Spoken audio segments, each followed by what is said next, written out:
Creating outfits in Roblox allows you to customize your character's appearance. Here's a concise guide.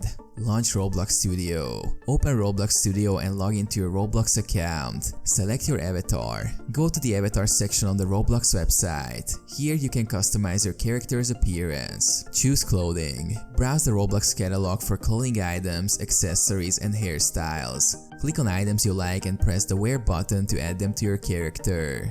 Mix and match. Combine different clothing items to create unique outfits. Experiment with colors and styles to achieve your desired look.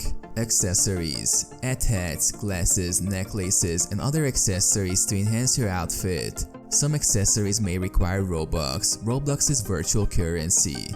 Save outfits. Once you're satisfied with an outfit, click the Save Outfit button to store it for later use. Trading. You can also buy, sell, or trade clothing items with other Roblox users in the virtual marketplace.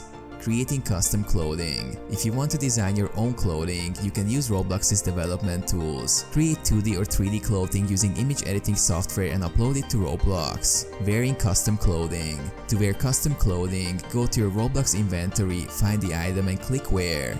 Show off your style. Once you've created or selected outfits, you can showcase your style in Roblox games and on your profile.